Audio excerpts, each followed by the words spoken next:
All right, she lost an election, and now she's projecting. Hillary Clinton went on The View this week, which immediately raises a serious question. What's the weight capacity for that stage? But you'll never guess what she talked about. Her love of gardening, the things she does to stay healthy, how much she adores catching and cooking stray kittens. Nah, it was Donald Trump, as expected. But it's like I always tell Taylor Swift, girl, you gotta move on. Seriously, Trump doesn't just live in Hillary's brain. He's built a 500-unit condo with in-unit laundry and a rooftop lounge. When Greg Gutfeld sets his sights on someone, no political giant stands a chance, least of all Hillary Clinton. With razor-sharp wit and unflinching candor, Gutfeld slices through the glossy facade of political theater, revealing the true Hillary hidden behind practiced smiles and polished sound bites. From email controversies to international missteps, nothing escapes his crosshairs as he tears apart her legacy with equal parts smirk and mic drop. So buckle up, this isn't mere criticism. It's a full-scale comedic demolition. Half of registered voters said any Republican would be better than President Biden, prompting one woman to legally change her name to NE Republican.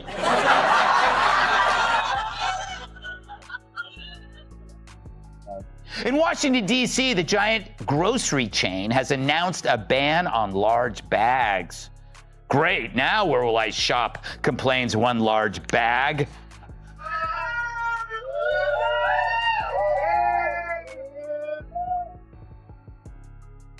If you're enjoying this video, don't forget to subscribe to the channel and tap the bell icon. Now, picture this. You wake up one morning, stretch, take a sip of your overpriced Starbucks latte, and think, you know what? The world could really use more unsolicited wisdom from Hillary Clinton. Because of course, nothing says national healing quite like a political figure who spent more time sidestepping scandals than a raccoon dodging trouble in a trash-strewn alley. Hillary Clinton argues Joe should be, quote, direct and forceful, end quote, against Trump in the CNN debate. Yeah, direct and forceful, just like the noose I put around Epstein's neck. If I did it. If I did it. And right on cue, Greg Gutfeld took the wrecking ball out for a spin. And folks, this wasn't just demolition. It was a full-blown Category 5 roast, complete with verbal arson, a public spectacle, and all the subtlety of a wrecking ball in a porcelain shop. But let's not get ahead of ourselves. We've got a Clinton to flambe. Warning signals that you were gonna lose? Well, too bad you didn't bother to visit the states you ended up losing, you potato-shaped wine bag. But would he even be worse now? I think that he'd be even worse now because he was somewhat restrained, believe it or not, in the first term by people who he hired because he thought they would go along with him. And they. Now, if political comebacks were a sport, Hillary would be the Michael Jordan of completely missing the hoop. Every 4 years, like a poorly scripted reboot, she steps out of the fog, sporting a new pantsuit and a freshly polished sense of moral superiority. It's almost poetic if poetry were typed in Comic Sans by a committee of consultants who all flunked ethics class. And, you know, they're going to try to ignore him for as long as they can because they're deathly afraid of him. And they're going to do to him what they did to me in the Democratic primary of 2020, which is pretend you don't exist. And then if people start noticing you, then they will try to smear and cancel and destroy him at all costs. I remember what Hillary did to you. Exactly. Yeah, and she's still standing. Baseless smears that repeated over and over and over again by the propaganda media until people actually start to believe it, and it starts causing some real damage. But on the bright... Let's take a stroll down memory lane, shall we? Back to the days when email servers lived in basements. Benghazi was just another spot on the map, and delete wasn't just a button, it was a lifestyle. because nothing says public trust quite like wiping 30,000 emails faster than a teenager hiding text messages from their mom. Asking Hillary what will happen if Trump is reelected, which is odd because Hillary's an expert on not getting elected. I wonder, does she think it would end our country as we know it? I think it would be the end of our country as we know it. And I don't say that lightly. You know, I hated losing, and I especially hated losing to him because I had seen so many warning signals during the campaign. Greg didn't hesitate. His eyes sparkled with mischief, the political equivalent of dropping Mentos into a bottle of Diet Coke. Only this time, the Diet Coke was Hillary's legacy, and the Mentos were truth bombs coated in sarcasm. He didn't even flinch, casually shredding decades of carefully crafted Clinton PR like he was opening a bag of chips. Sour cream and electoral delusion, anyone? This is why lefties always get all the commencement addresses, and they love to spout their opinions on award shows because they know there's no journalist there that will ask them a question. And the reason why, and he's the perfect example, none of their opinions are actually real. They are all assigned. Now, let's not forget the 2016 election, also known as the plot twist that rattled brunch tables across the nation. Hillary was supposed to win. That was the script. Everyone from Hollywood to the ghost of FDR had their congratulatory tweets ready to go. But the American public, in a glorious act of unpredictability, said, yeah, no. And Hillary? Oh, she took it so well.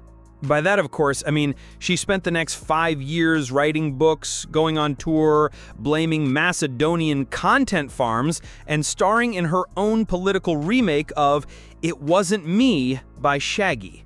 Only instead of Shaggy, it was a rotating lineup of scapegoats. Comey, sexism, the Russians, misogynistic Wi-Fi routers, gluten intolerance, and at one point, possibly even gravity. Meanwhile, Gutfeld's roast didn't hold back.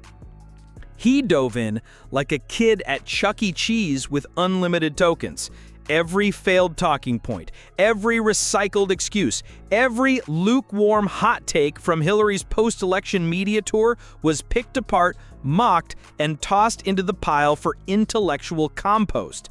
Because nothing quite says diplomatic success like turning a nation into a Mad Max sequel. Democratic Party's pocket since Hillary stopped having sex. That's like decades. Yeah. Losing the union endorsement is like P. Diddy running out of baby oil. There's a whole lot of friction ahead. When Teamsters polled their members about the Dems' new candidate, Cackle's McKnee pads.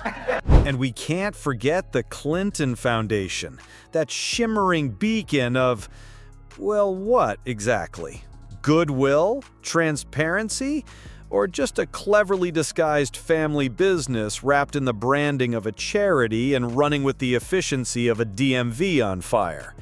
Millions of dollars poured in, yet somehow the world remains decidedly unfixed. Coincidence? Probably not. Greg, with the giddy excitement of a kid tearing into a gift labeled hypocrisy, gleefully noted that Hillary's speeches to Wall Street sounded less like an inspiring leader and more like a customer service rep reading off a gold-plated teleprompter paid 6 figures to reassure banks that everything was just fine. Basically, the political equivalent of a lullaby for billionaires. And the audacity? Impeccable. He stripped away the layers of her polished narrative like an onion made of ambition, ego, and ironic detachment. And yes, there were tears, but only from the audience, doubled over with laughter. The alleged creator of the plan was Julianne Smith, a Clinton policy advisor that the unclassified Durham report refers to as Foreign Policy Advisor 1. And this woman, look how happy she is. She's like, I got away with everything. I nailed it. And then Obama made me the liaison to NATO. I mean, not Obama, Biden. Like I continue to get employed by these people because all I do is sit around and do the illicit bidding of my Democrat power boss. Let's not forget her sudden rebranding as a champion of truth. A bold move from someone who once claimed to be dead broke while owning a more real estate than a monopoly board. Hillary's relationship with truth is like a vegan at a BBQ. Awkward, tense, and riddled with contradictions, yet somehow she still manages to present herself as a voice of moral clarity in politics. That's like being the designated driver at a demolition derby. Sure, it sounds responsible, but you're still in the wrong place. Greg's takedown was so precise, so ruthless, it felt like watching a roast on the History Channel. Educational, but with punchlines. He reminded us, almost casually, that Hillary has been tied to more scandals than most soap operas, but with far worse acting. Every relatable moment feels as though it's been vetted by a focus group and tested on lab rats for authenticity. Drinking beer at a dive bar, staged. Riding the subway, staged. Breathing oxygen, TBD. One is wild. This is Hillary Clinton in like 2008. And Hillary Clinton saying some wild MAGA type shit. Tell people to come out of the shadows. If they've committed a crime, deport them. No questions asked. They're gone. If they... She's a Republican. If they've been working and are law-abiding, we should say, here are the conditions for you staying. You have to pay a stiff fine because you came here illegally. You have to pay back taxes. And you have to try to learn English. And you have to wait in line. You have to wait in line. You have to wait in line. It's You couldn't believe that. Illusion. But the kicker, the piece de resistance of this roast, was when Gutfeld lobbed a rhetorical Molotov cocktail about Hillary's uncanny ability to make everything worse simply by endorsing it. Back a candidate, they lose. Support a policy, it tanks. It's like she's cursed by the gods of irony. If Hillary endorsed gravity, objects would probably start floating. Meanwhile, over at Clinton HQ, the game plan seems to be deny everything, deflect always, and for the love of all things politically sacred, never take responsibility. It's like watching a magician who only performs vanishing acts, except the things disappearing are emails, accountability, and credibility. Now, is it unfair to blame Hillary for everything? Probably. Is it fun? Absolutely. Because watching someone who's been in politics since the days of dial-up still try to pass herself off as the fresh face of change is like watching a VHS tape challenge TikTok. And don't even start on the media echo chamber that trails her like an over-caffeinated cheer squad. What she meant was exactly what she said. It just never lands. Clinton, of course, is the original election denier. I'm sure you voted for her in 2016. Well, she's not an election denier. She absolutely was the OG election denier. First of all, she came out before the sun had risen to concede the election to Trump. And then spent the next 4 years saying he was illegitimate. Greg didn't even break a sweat. He rattled off the facts with the kind of sarcasm that slices deeper than a tax audit. The best part? Hillary wasn't even there to respond. She didn't need to be. The roast was cooked to perfection. Even Gordon Ramsay would have signed off on it. And yet, like a recurring villain in a political sitcom, she'll be back, probably just in time to release another memoir titled, You Thought I Was Done. Spoiler, she wasn't. So the saga rolls on, because as long as Hillary keeps stepping into the spotlight with the grace of a malfunctioning Roomba, there will always be people like Gutfeld ready to hand her the microphone and then light the stage on fire. And we'll be here, popcorn in hand, watching the slow-motion train wreck that is political ambition unburdened by self-awareness. After all, nothing says I'm done with politics quite like popping up in every news cycle like a haunted political Furby. And then there are the endless interviews where she dishes out insight like a Monday morning quarterback armed with a grudge and a thesaurus. Doesn't mean that Hillary would have been a good choice either. She was a terrible choice. She's a corrupt politician, one of the most unlikable people that's ever run for office. They were trying to get people to be supporting her just because she's a woman. This is going to be her history. Women, ladies, I stand with her. So there's all these women that have this blind allegiance towards this career politician, completely full of shit. She's been full of shit for... She walks in wearing a perfectly curated blazer, drops a few lines dripping with passive-aggressive wisdom, and smiles like she's just remembered where she buried the bodies. Figuratively, of course, probably.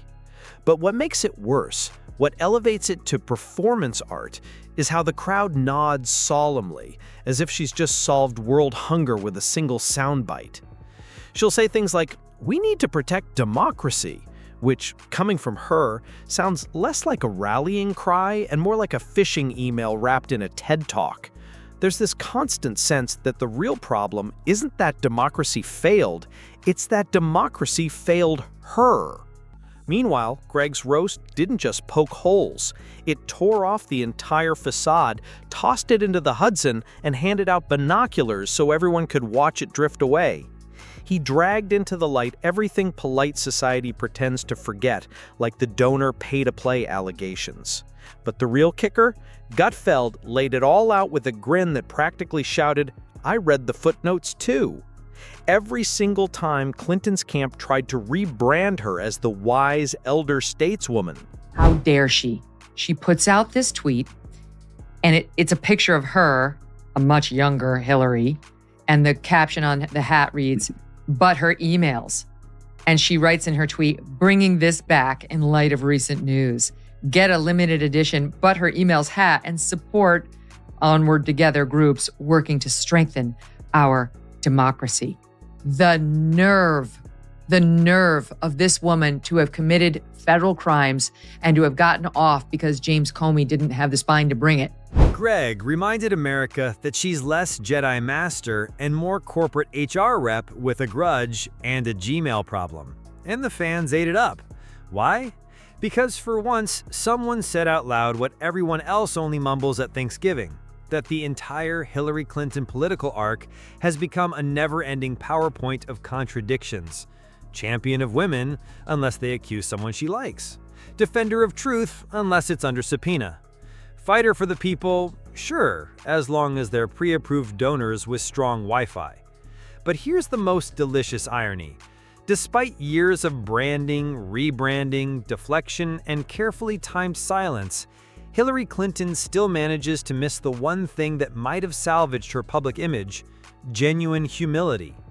The roast, as savage as it was, only hit as hard as it did because it held up a mirror she spent decades trying to avoid. And when the smoke cleared, when the last punchline landed and the audience finally stopped wheezing with laughter, the only thing left standing was the truth. Not the polished, consultant-approved version, but the raw, unfiltered reality that maybe, just maybe, Hillary Clinton isn't the misunderstood savior of democracy she thinks she is.